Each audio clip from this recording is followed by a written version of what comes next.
apologize, our mic went out, and they're still working on it.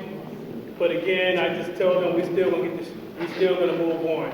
Yeah, mine is the South. When there's thunder and the hurricanes, and the people in the South say the devil is mad.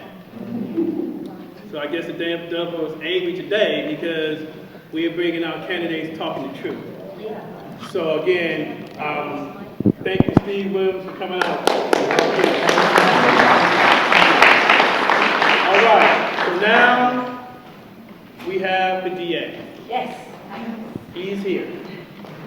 And as he come on up, let me give you a little bit of history. And I'm not going to say this thing. Okay, you don't worry about that. I want to give this community a little bit of history. This is the first time, and anyone who's been in this community a long time, if I'm wrong, please correct me. But this is the first time that a DA who's running has came to your community. That's why it's so important that these candidates come out and talk to you. You don't have to read it. You know, I can say this. You don't have to read it in the Wave, paper, Signal, get on the news. Someone call you and say, hey, vote for this person because I'm voting for this person. You get to ask those questions and make your own mind up who you want to vote for. But you have a candidate here to talk to you. So long this community never got it, but you got it today. So at this time, he is running for a crucial race, the DA. Yes.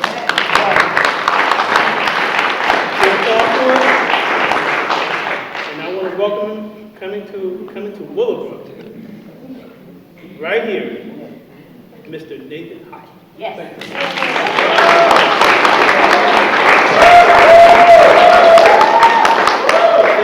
Thank you very much for the introduction. It is an absolute pleasure to be here, and I commend each one of you braving traffic to be here tonight. You know, it's funny, my dad said to me that 90% of life is showing up. And the fact, I did not know that no other DA candidate has never been here, but I can tell you if I'm here tonight, and if I become the DA, this is not the only time you're going to see me. Because there's no way to get a better insight into a community that you'd actually like to serve than actually hearing from the people who are living with the issues every single day. Now, the reason I'm running for district attorney is that I'm a lifelong Angelino. Born here, grew up here, married now 31 years here, raised my 3 kids now in their 20s, right here in Los Angeles. And I'm not going to let a guy, George Gascon, who is the DA of San Francisco, even though he has never prosecuted or defended a single criminal case in his own life, destroy the public safety in San Francisco, come down here to Los Angeles, push our public safety to the edge of the abyss, and over the next 4 years, push it off the cliff, and drive any of us out of Los Angeles. Because that has been a reaction. People have actually voted with their feet. And they said, look, it's not the high taxes, the traffic, the smog, or the earthquakes that are going to get me out of here. It's fear. Fear for yourself and your family. Fear to go out not just at night nowadays, but during the day too. Fear that when you go out, you park your car, you leave it, you get back to your car, are you the statistic today where someone now has broken into your car? When you drive that car back to your home or your apartment, are you now going to be on the app, the Citizen app, the Nextdoor app, the Street People whatever app, showing your place being broken into? I'll tell you that fear did not really exist during most of the 60 years I have lived here. But it exists today, and you can connect the dots directly to the current DA's policies. Because he came in on his first day, first hour, first email, and he issued 9 special directives to the people he was in charge of. That is 800 prosecutors. By the way, this is the largest local prosecuting office in the country. It's got a $460 million budget, 2,100 employees, and does 180,000 criminal cases a year. And if you want to know if the DA himself is a powerful position, let me tell you this. enormously powerful. The DA takes no orders from the governor, the attorney general, the mayor, the police chief, the sheriff, the city council, or the board of supervisors. Effectively, the DA is a governing body of one. Wow. And George Gascon proved that first day, first hour, first email, when he shifted criminal justice in favor of the criminals and away from the victims. So, what I would do is I need to bring 34 years of criminal justice experience that I have. Because after I went ahead and I got done, growing up here, went to college at Brown University, Stanford Law School, came back to LA, clerked for a federal judge, and became a federal prosecutor right away. For the next 7 years, I went after narcotics traffickers, gang members. I went after international money launderers, environmental criminals. I also went after corrupt public officials, and I went after dirty cops. Part of my experience, I will be the first DA in history that actually prosecuted a deputy sheriff. And the deputy sheriff, I was part of a team that went after 16 of them. They were stealing drugs, guns, and money from drug dealers. Nobody believed the drug dealers. And they said, these guys are stealing our money. So we ran an undercover operation. Actually, they had FBI agents posing as drug dealers. These sheriffs came in. They arrested them all, but they didn't know that the cameras were going and the audio was going. And then they decided where they were going to divvy up the money, the guns, and the drugs, and they'll report the rest of it. But we took down those dirty sheriffs. And I'm here to tell you that what you'll also hear is that I'm co-founder of the LA Sheriff's Foundation. That when it comes to the overwhelming number of officers, that when the bullets are flying, they're going into the building to keep us safe. Those officers deserve our respect, our admiration, and if I'm the DA, our partnership. And as far as the officers that cross the line, you're going to have to deal with me. And I know how to bring those cases personally. In fact, what's interesting, so when I bring this up with officers all over the place, they tell me that no one hates a bad cop more than a good cop. Because the bad cops ruin it for all the good cops who are trying to do their jobs. And that's what I told them. I said, look, I'm going to be your partner. And if anybody crosses the line, they'll literally have to answer to me. And they said, you know what, we're cool with that. So I actually did for 34 years. I did the job as a prosecutor, but also as a defense attorney. I'll be the first DA in history who's not only been a prosecutor, but has actually represented people against the system. That I've taken cases to trial. I've made the government prove its case beyond a reasonable doubt with my presumption of innocence, being played out. That I argue on behalf of people getting out of jail, getting out of prison. And I understand the different roles in society. See, a defense attorney has got to argue in front of his client. That's the defendant. But the prosecutor's got to represent the victims. The problem we have with George Gascon is that he basically thinks he's a defense attorney. So that means there's two defense attorneys arguing on behalf of the defendant. Who's arguing for the victims? None. No one under George Gascon's arguing for the victims. I had a chance about a week ago to be on a Zoom call with 9 mothers. These are mothers of organizations like Parents for Murdered Children, Justice for Murdered Children. And they're telling me some horrific stories of their sons and their daughters often being killed by gang killings and murders. And the DA, when they go to talk to George Gascon, he doesn't answer their phone calls. When they show up at his office to try and get a meeting, he won't have a meeting with them. He'll meet with the murderer's lawyer, but he's not going to meet with the victim family that has suffered a murdered relative. I told those mothers, I said, that will change on day one. That basically the DA that used to be the champion of victims will again become the champion of victims. And the DA who used to get the partnership of law enforcement will again have that partnership. And by the way, this is shocking. The prosecutors who work for George Gascon, those are those 750 prosecutors, they've endorsed me.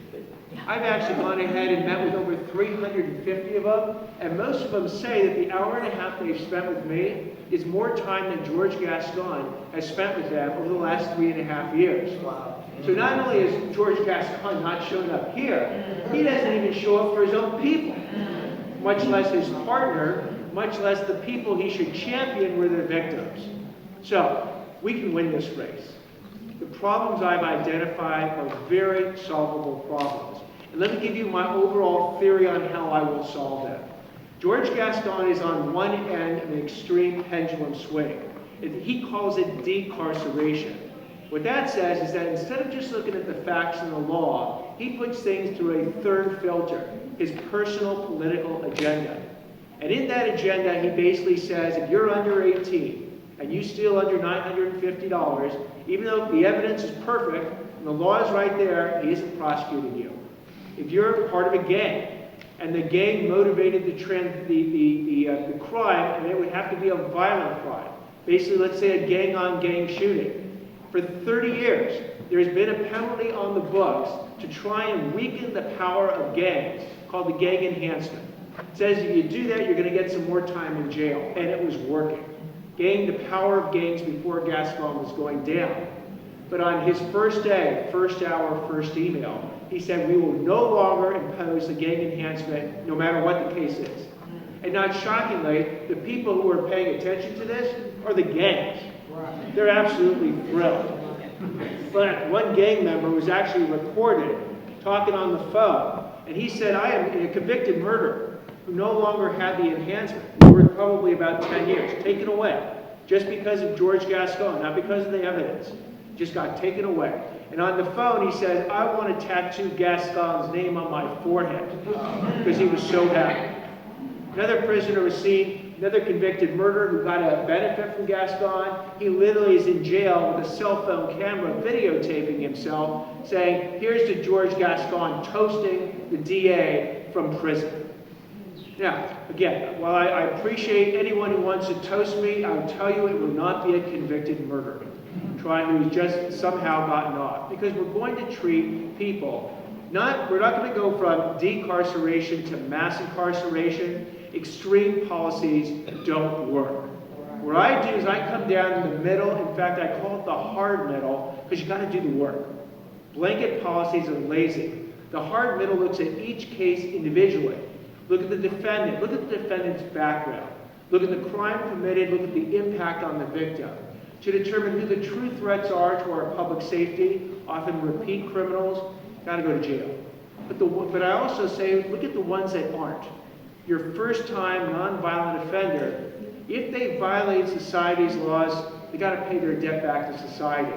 But it doesn't mean going to prison. You can do community service. You can do restitution, pay it back if you stole something. Or if you got a serious drug addiction, a diversion program that basically says, look, we're going to give you a choice. You can go to jail, or you can go through an 18-month rigorous rehab program, one day at a time. And if you get to the end, we're going to give you a certificate and wipe your record clean of that crime committed. Those are the non-prison alternatives, the sensible, common sense alternative punishments depending on the defendant, the crime, and the impact on the victim. That's the hard middle approach. So please, if you hear George Gascon and he lies, I mean, that man's nose must grow every time he speaks. Because what he says is that Nathan Hochman wants to bring back mass incarceration and put as many black and Latinos in prison as possible. Nothing could be further from the truth. I've talked about this hard middle approach for years. I never deviate, ever. Because that's exactly what I would have those 750 prosecutors do. Because let me tell you what my end goal is. Because George Gascon will lie about this as well. I will tell you now that if at the end of 4 years all I have succeeded in doing is filling the prisons to the breaking point, I have failed. The true effective measure of a criminal justice system is deterrence. Can I convince criminals not to commit the crime in the first place, thereby saving a whole lot of victims? And if you ask me, what era am I shooting for, the 1960s or 70s? I am shooting for 2014. 2014 was considered our safest year in the last 50 years. So what was going right in 2014 that's not going right 10 years later in 2024? Well, back then you had a DA that was doing her job. You had law enforcement understand that the DA's office would be a partner with them, and they were doing their jobs. You had victims understand that if you dialed 911, not only would someone pick up the phone, but you could get justice for the harm you suffered. And so importantly, you had criminals understand this, that here are the lines of the laws. They will be consistently, fairly, and impartially enforced, and here are the real consequences on the other side. And in record numbers 10 years ago, the criminals were not committing the crimes. They just weren't.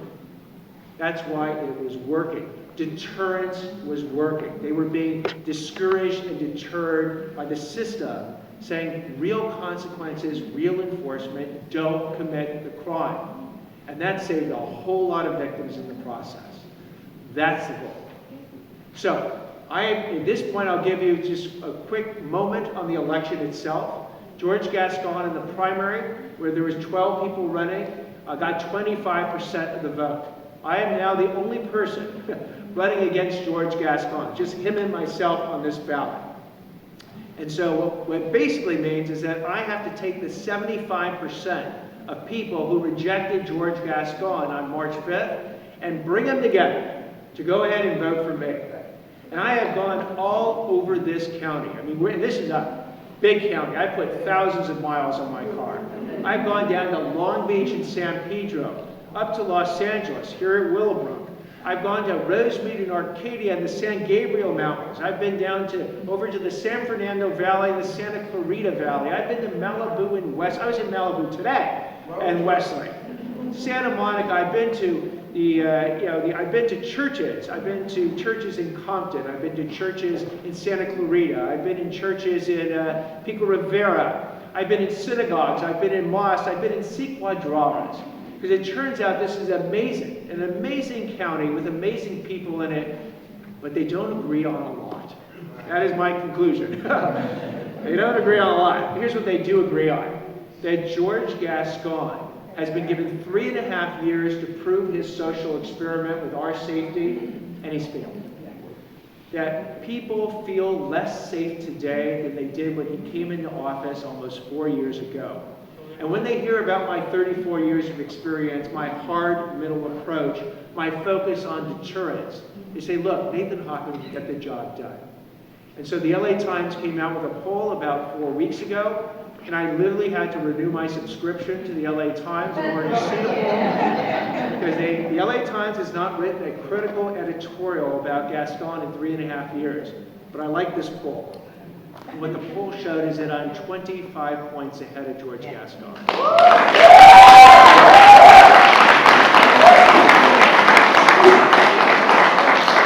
I tell my team, we got to treat that like 25 points down, not up.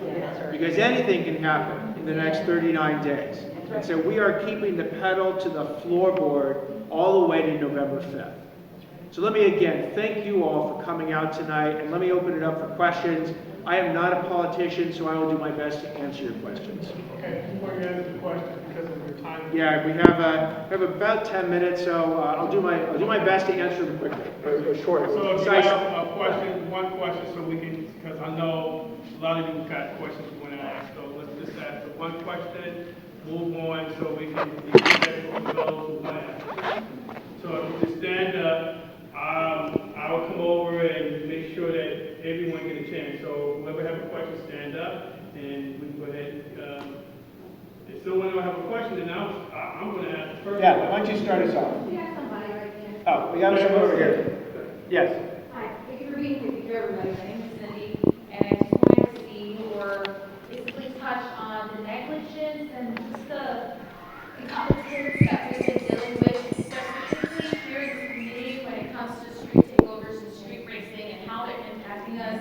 They are causing many issues, right? They're not only safety issues, but they're also hurting other community members that suffer from PTSD. They're now polluting the air. They're tormenting the people that are working class that need to go to work, need to get that quality rest, need to go to their duties, right? And they're also killing lives. Last year, February 19th, about a mile away from here, my little brother was killed by one of these individuals fleeing one of these events because the tactics that are currently being practiced are not safe. Flashing lights and having them flee and striking, positive communities, positive people that are part of the prosecuting correctly. My brother's murder was only served with 5 years last year. He comes out this upcoming summer. My brother was 27 years old and he was an engineer doing something for the community, giving back. And there's currently not enough being done, and the fact that he's not pushing diversion, the fact that he's not deterring, the fact that he's not convicting, the fact that he's not following through, it's just creating the movement, it's making the movement go bigger, bigger, and it's evolving, and it's getting bigger and bigger, looting, it's hurting the local economy. There's a lot going on. What do you have in plan to combat that and also mandate diversion at the deterrence possible? Well, I am very sorry to hear about your situation. But, and I must say that I wish this is the only time, quite candidly, that I've heard a story like this. But over the last year or so, I've heard story after story after story of people like you, families that have had family members murdered. And they look at the system for justice, and they're not getting justice in the system. That George Gascon has said publicly that he views the criminals as victims of the system.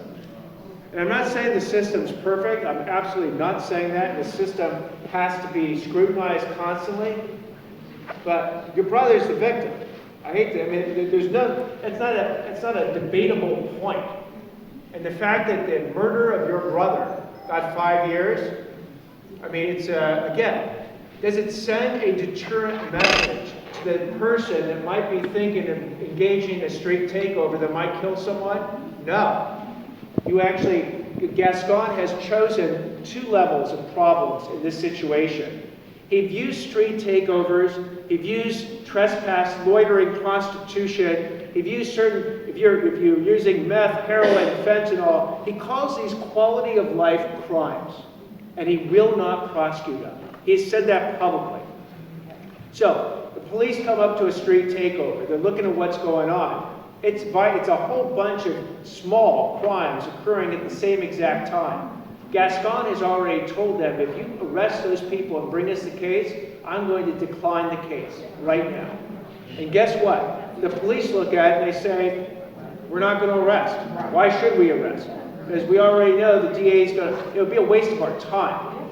But the problem is, as you point out so compellingly, those small crimes become big crimes. If you go ahead and you're not arresting someone for being involved in a street takeover, or let's say even just taking stuff out of a 7-Eleven without paying for it. That happens once, and then they show their friends the social media post. And they say, look what I did, look how cool that is, nothing happened to me. And so then their friends go ahead and do it. I mean, maybe this time, instead of it being one person in a 7-Eleven, now you got 6. Recently we had 30 people in a 7-Eleven. We've had up to 100 kids ransacking 7-Elevens. We had 100 kids, by the way, basically smash the grate of Reuben's Bakery in Compton, if you remember that, on the night of early morning of January 2nd. Smash the grate with a stolen Kia, run inside and take everything out of that family-owned bakery. It's been there for 48 years.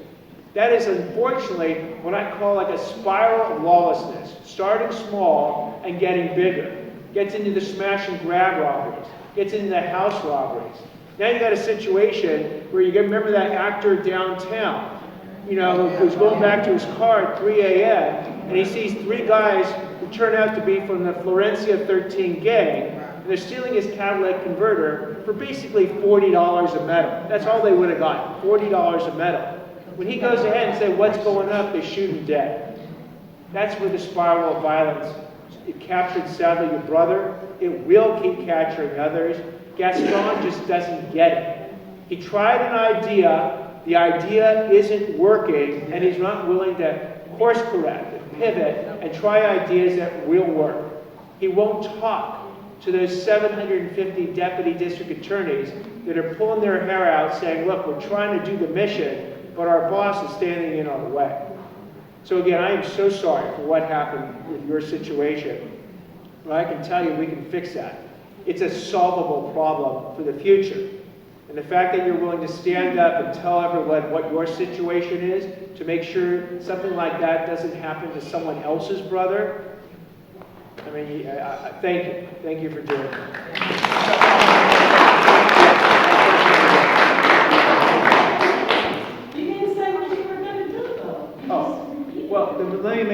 quit, what I would do is get rid of policies that say you can't do so. I go back to that hard middle approach. What I would say is that we would look at that situation and we look at who's actually doing the street takeover. Is it a first-time offender? Have they done it 10 times? That's the focus on the defendant. What is the crime? Is it just spinning the car around, or did they hit a whole bunch of people, or they bust into stores? That's a focus on the crime. Then I want to focus on the impact on the victim. Okay? Was someone killed? Was someone injured? Was some business destroyed? Those are the factors you look at in each individual case. No blanket policies. Everybody's got to do the work. And then you make a decision. Here are the laws. Here are the punishments. What is the appropriate law that was broken? Do we have enough evidence beyond a reasonable doubt, the highest standard in the whole process, to actually prove the crime against a particular person? And then what is the appropriate punishment? And you got to look at the factors.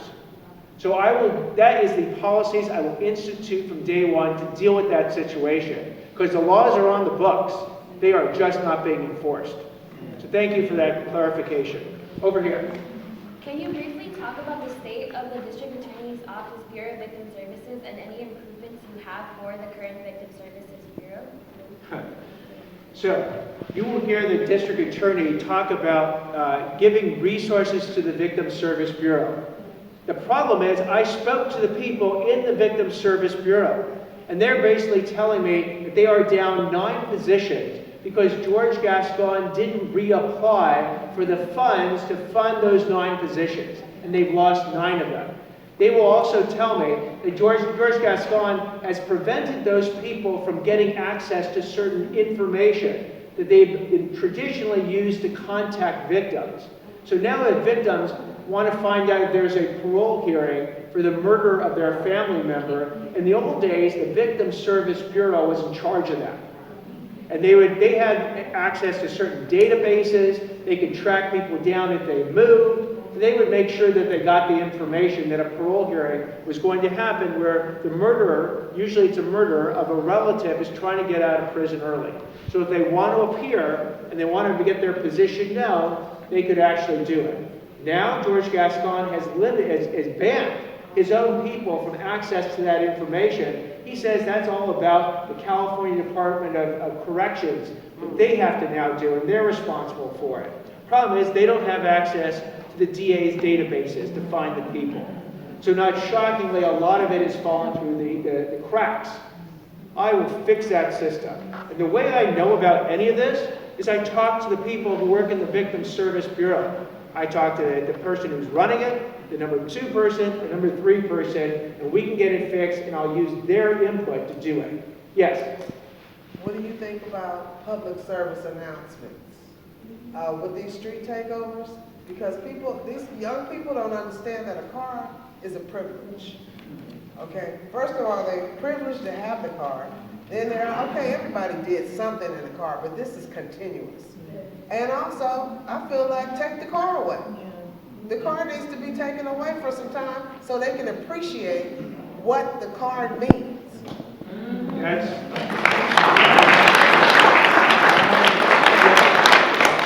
That is so common sense. You would think You 60, I am too. Yeah, you would think that you should be working in the DA's office, although if you were, George Gascon wouldn't be listening to you. I hate to tell you, but here's the difference. I will.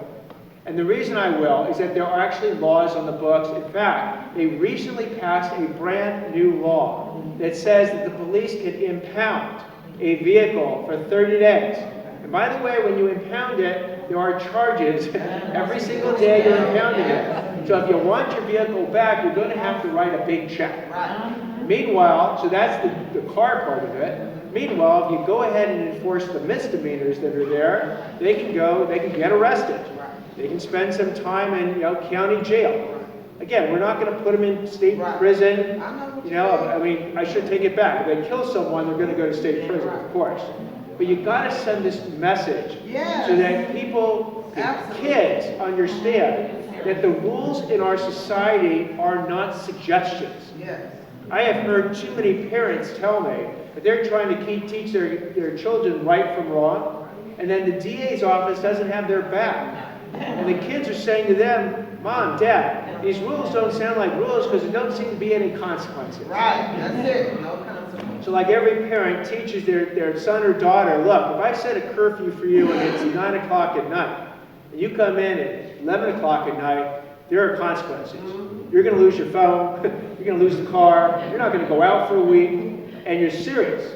Now, if you don't enforce those consequences, which is George Gascon, your kids look at you and they say, that's a rule, Mom? No, no, no. That was a suggestion. Thank you for the idea, and I reject your suggestion.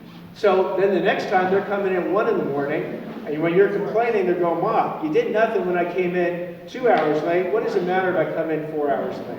That is a dangerous precedent to be teaching young people. They have to understand that the rules are set by the laws. And by the way, if you don't like the laws, there's a mechanism to change them. You can vote for a congressperson who is right here before me. You can vote for a state legislature, a city council person, a board of supervisors. They set the laws and the rules. The job of the DA is to enforce them. And if George Gascon doesn't want to do his job, he should just go find another job. Let me take one more question. Yes? Thank you. Thank you for coming out, and good evening to you, and thanks for taking my question. What are your thoughts on Figueroa has become a hot topic of prostitution? People are coming from Vegas. It is a hot spot. What are you going to do about the Johns and the pimps? I understand that there's a lot of human trafficking. There are a lot of girls out there, 14. A lot of girls are, young girls out there being, out there against their will. But what consequences are going to be held for those pimps and Johns? Wow, I mean, it's, I went up to Sacramento about 1.5 years ago because I found out something that was shocking. That the human trafficking laws that California has looks at sex trafficking and the human traffickers as non-violent, non-serious offenses. Wow. I mean, I couldn't believe it. Literally, there's a column of serious and violent offenses and non-serious, non-violent, and human trafficking is in non-serious, non-violent. And I protested that. What I would do if I'm the DA is we would focus on it. Right now, the Southern California Task Force is being run by the Anaheim Police Department, not the LA, even though we are literally the capital of human trafficking in LA County. Anaheim's running it. And God love the fact that Anaheim stepped up. LA should be the #1 leader in this entire endeavor. Because you've got to send the same message to the Johns, the pimps, and by the way, the even more serious level, the traffickers themselves. And if you want to do it here in Los Angeles County, you're going to go to jail. And quite candidly, we'll apply that hard middle approach, but something tells me where the hard middle approach ends up. For a lot of Johns, a lot of pimps, and a lot of traffickers, they're going to end up in state prison. And it's going to be a consistent message. And we're going to have to do it not just once, not just twice. This is not like a sweep, and then you go away for a year. You got to do it over and over until they believe that we're serious. And that there really are real consequences on the other side of the line. Part of my mission, and I'll need your help to get there, is that if I show up as DA, the crooks aren't going to originally think that there's a new sheriff in town or a new DA in town. They're going to test to see if I'm actually serious about what I'm saying. And I'm dead serious about what I'm saying. But after we consistently enforce the law against these type of folks, hopefully they'll get the message. Because my job doesn't, I don't want to fill the prison with pimps, Johns, and traffickers. I just want them to stop pimping, violating young women, it's usually women, and certainly trafficking them. We want to put them out of business, take their business somewhere else. But it's not going to happen in LA County. And we can absolutely do that. So thank you very much for your question. Thank you all for being here.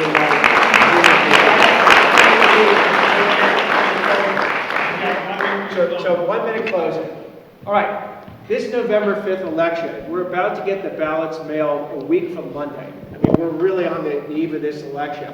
And you got a president on that ballot, you got a Senate, you got propositions. But I would argue nothing will impact your safety more than the DA's position. An immediate impact, first day, first hour, first email. But my message will be literally the exact opposite of George Gascon's message to the criminals.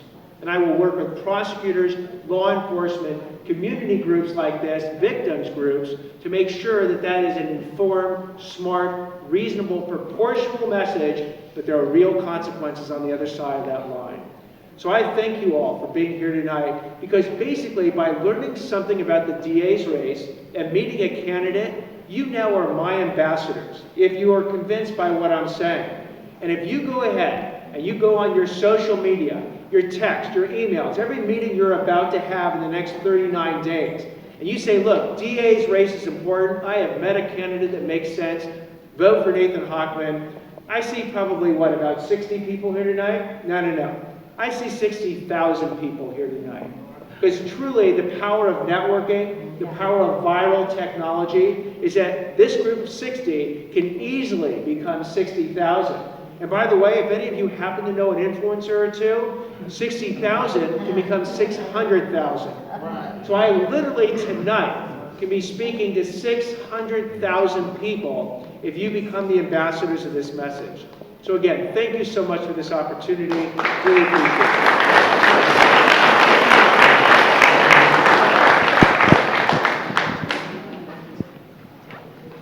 Once again, Mr. Hochman.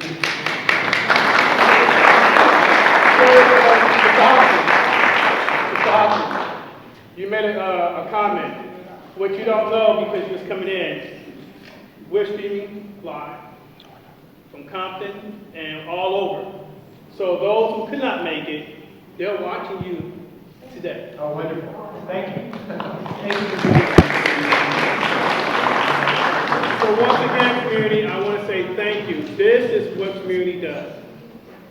And again, to the candidates, Steve Williams, Nathan Hochman, once again, you guys did an excellent job coming to the community, spilling your stance on where you stand on policy and procedure.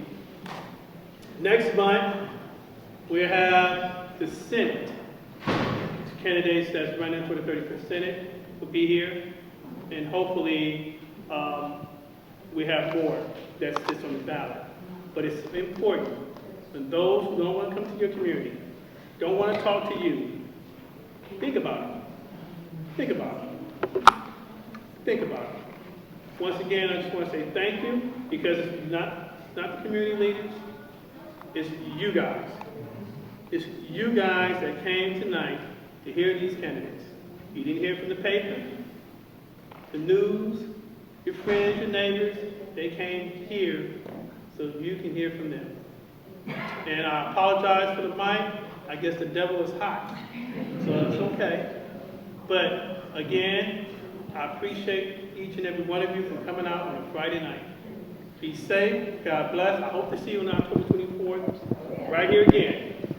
So again, before you go, meet somebody, talk to somebody, say hi. This is your neighbor. This is your family. Once again, thank you so much for coming out. God bless. I hope to see you in the 24th. Thank you.